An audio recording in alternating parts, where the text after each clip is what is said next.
My dear students, today once again we should consider a new word which can be used in different parts of speech. That आज हम लोग एक word लेते हैं that. अब that का प्रयोग आप देखें, दैट का प्रयोग सबसे पहले एडजेक्टिव के रूप में, एडजेक्टिव के रूप में दैट का प्रयोग,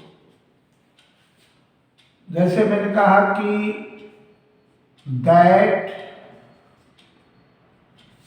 पेन इज माइन। अब इसमें देखिए नाउन से पूर्व एक शब्द आया है, इससे पूर्व आया नाउन से पूर्व। तो नाउन से पूर्व आने के कारण यहां पर इसकी भूमिका है एडजेक्टिव के रूप में। अब ऐसा पेन या वह पेन मेरा है, तो ये किस भूमिका में है? एडजेक्टिव के रूप में। इसको हम ऐसा या वह के अर्थ में संसूचित करते हैं, इसको स्वीकार करते हैं। अब दैट का प्रयोग प्रोनाउन के रूप में देखिए। प्रोनाउन के रूप में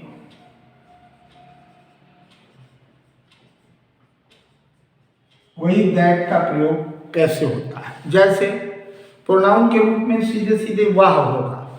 जैसे हमने कहा कि he may cry but that will not frighten me. जैसे हमने कहा, कोई भी वाक्य लिया, हमने कहा कि यू विल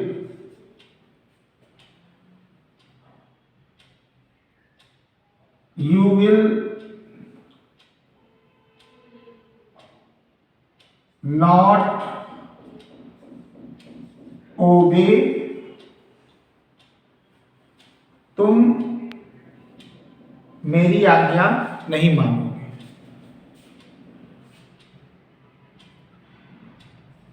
बट दैट, कुछ इसको कर दिया कि बट दैट इज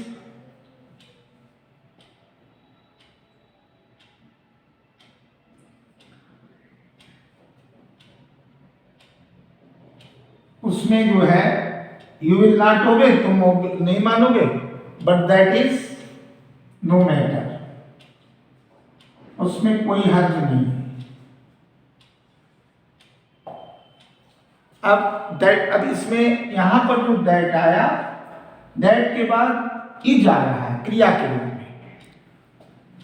कोई भी चीज हम जब पास की चीज में दिस इज ए पेन लगाते हैं तो दूर की चीज में दैट, तो जैसे चाहिए है तो दैट माने वो, लेकिन वो बात यहां पे आ गई कि वह वस्तु की ओर या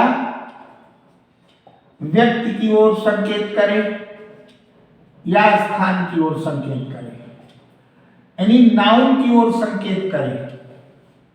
जैसे हमने कहा दैट इज माई पेन, तो यहां दैट प्रोनाउन हो गया। वह मेरा कलम है, इसमें आ गया थोड़ा बड़ा वाक्य, you will not obey but that is no matter, तुम बात नहीं मानोगे, कोई हर्ज नहीं, उससे कोई हर्ज नहीं।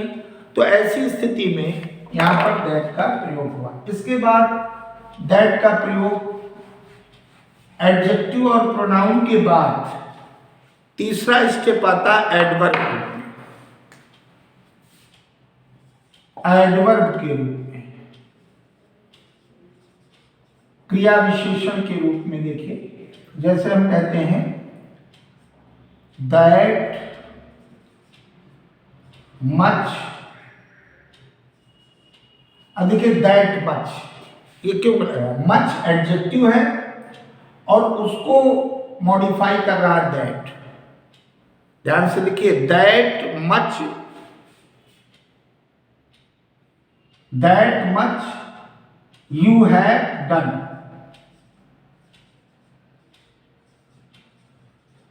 अब ये वाक्य देखिए, that much you have done. यहां पर दैट का अर्थ देखा जाए तो इतना हो रहा, इतना अर्थ में आ रहा। हिंदी में जब उसका इतना अर्थ आए तो that much you have done, इतना ज्यादा तुमने कर दिया, तुमने इतना ज्यादा काम कर लिया। That much you have taken food, तुमने इतना ज्यादा फूड खा लिया, भोजन कर लिया। That much you have completed this work, तो इतना ज्यादा तुमने कार्य संपन्न कर लिया है। तो ऐसी स्थिति में इसका अर्थ हो गया इतना अधिक। तो दो बातें ध्यान रखो, एडजेक्टिव आया, एडजेक्टिव के पहले दैट आया तो निश्चित रूप से एडवर्ब होगा। दैट के बाद कोई क्रिया हो बाद तो वो प्रोनाउन होगा, और दैट के बाद तुरंत कोई नाउन हो तो एडजेक्टिव होगा। तीन पार्ट देखे। अब इसका कंजंक्शन के रूप में जगह जगह प्रयोग किया जाता है, लेकिन वहां दैट का अर्थ कंजंक्शन के रूप में की हो जाता है, कंजंक्शन के रूप में।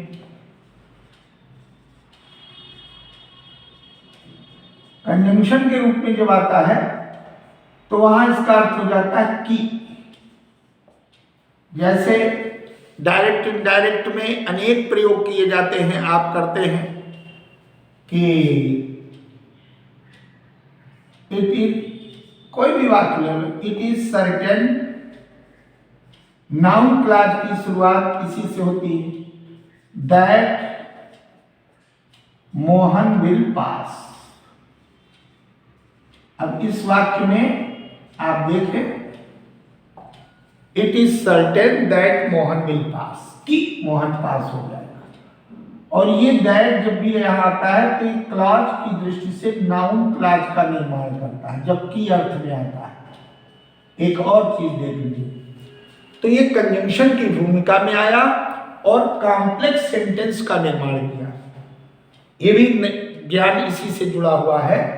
नाउन क्लॉज और कॉम्प्लेक्स सेंटेंस होगा, मिश्रित उपवाक्य जिसको कहते हैं। अब इसके बाद हम लोग दा का प्रयोग देखते हैं। अब देखिए आप लोग दा का प्रयोग, दा का प्रयोग जो है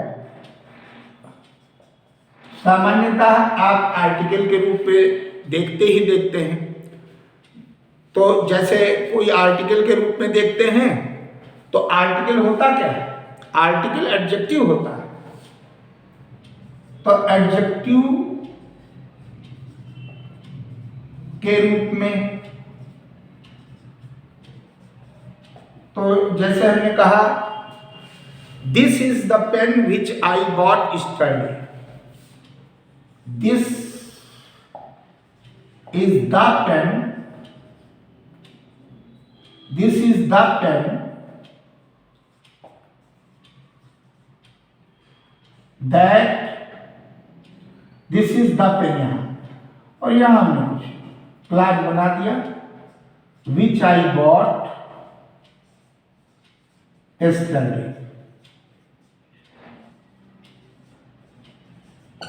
अब यहां पर जो है ये वही कलम है, यहां पर दा का अर्थ वही होगा, ये वो ही कलम है, यानी जिसकी ओर संकेत होगा उसी को एम्फसाइज करेगा। ये वही कलम है जो तो एडजेक्टिव के रूप में आ गया, और आर्टिकल के रूप में एडजेक्टिव का ही पार्ट है। डिटरमाइनर के रूप में जो दा आता है वो प्रायः निश्चित वस्तु के लिए जिस पे फोकस किया जाए। तो दोनों अर्थ है, आर्टिकल के रूप में ही है और यही एडजेक्टिव के रूप में है, जब जिस पर जोर डाला जाए। और बाकी जो कॉन्सोनेंट से प्लूरल शब्द से भी पहले आ जाता है, प्लूरल नाउन और सिंगुलर नाउन से पहले। द बॉय भी हो सकता है, और this is the boy, this is the boy who met me yesterday, वहां भी द पर्टिकुलर के लिए आ गया, बॉय के लिए सिंगुलर नाउन में। और प्लूरल नाउन में द बॉयज आर प्लेइंग, वहां भी आ जाएगा, लेकिन वो एडजेक्टिव ही है। अब द का प्रयोग एडवर्ब के रूप में देखिए, एडवर्ब के रूप में। जब द का प्रयोग एडवर्ब के रूप में आएगा, बहुत सुंदर प्रयोग होता है, तो वहां पर अर्थ हो जाता है जितना, जितना अर्थ हो जाता है। जैसे हम कहें कि जितना खाओगे उतना मोटे होगे। जहां जहां दा, जिस जगह दा का प्रयोग एडजेक्टिव से पहले आता है, और किस एडजेक्टिव से, कंपैरेटिव डिग्री के, द मोर, कुछ भी हो, द बेटर, जहां जहां ऐसे आएगा, the more, the better, the higher, the colder, मतलब ये जो द की भूमिका है ये एडवर्ब के रूप में है। कंपैरेटिव डिग्री से पूर्व अगर द आता है तो निश्चित रूप से वो क्या होगा, एडवर्ब के रूप में होगा। आर्टिकल है लेकिन आइडेंटिफाई करोगे तो एडवर्ब कहोगे। The more you read the more you gain, the more you go, the more you climb, the more you go higher, the more you feel colder. कोई इस प्रकार के जितने भी वाक्य हैं। इसके बाद एक महत्वपूर्ण शब्द हम लोग देखते हैं, टिल। टिल का प्रयोग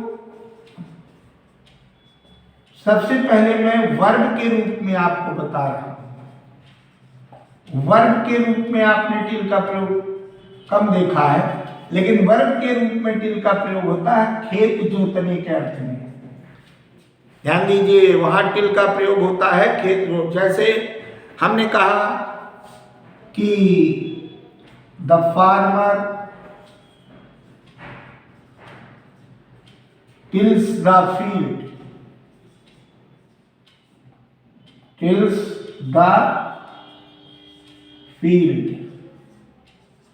यहां पर जोतने के अर्थ में आया है, इसलिए वर्ब हो गया। और बाकी टिल का प्रयोग तक के अर्थ में आता है, कई बार हम आपको बता चुके हैं और आप लोगों ने उससे सुपरिचित हैं। अब उदाहरण देखिए, जैसे मैं कहता हूं प्रीपोजिशन के प्रयोग रूप में, देखिए प्रेप के रूप में, प्रीपोजिशन के रूप में। अब प्रीपोजिशन के रूप में जब टिल आता है तो उसका अर्थ होता है तक। जैसे उदाहरण कहें,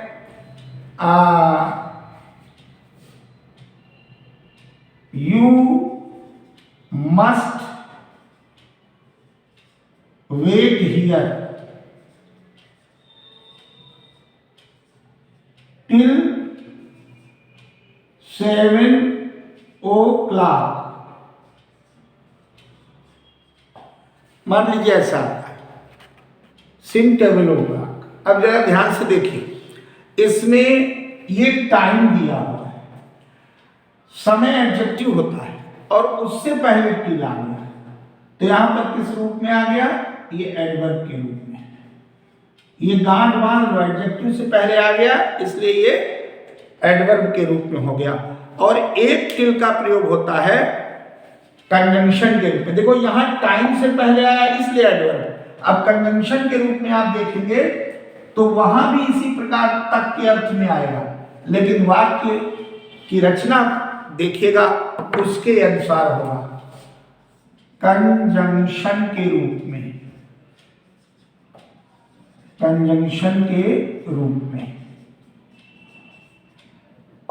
सबऑर्डिनेटिंग कंजंक्शन के रूप में होगा। जैसे हम कहें तब इसका अर्थ होगा जब तक की, ऐसा भाव ले आओ तो ज्यादा अच्छा है तक ही, लेकिन थोड़ा विस्तार करो। तो हम कहें कि wait here till I return. यहां पर इंतजार करो मेरे, जब तक मैं न लौटूं। अब यहां पर जब तक कि मेरे लौटने तक इंतजार करो ऐसा भी कर सकते हो। तो ये जो है कंजंक्शन की भूमिका, वाक्य को जोड़ रहा है और ये कॉम्प्लेक्स सेंटेंस की भूमिका में है, क्योंकि ये कॉम्प्लेक्स सेंटेंस की भूमिका में सबऑर्डिनेटिंग कंजंक्शन के रूप में, किस रूप में है? सबऑर्डिनेटिंग कंजंक्शन रूप में। तो ये कंजंक्शन हो गया। That's all. अब इसके आगे कल हम लोग चर्चा करेंगे कुछ और नए शब्द के साथ। Thank you very much.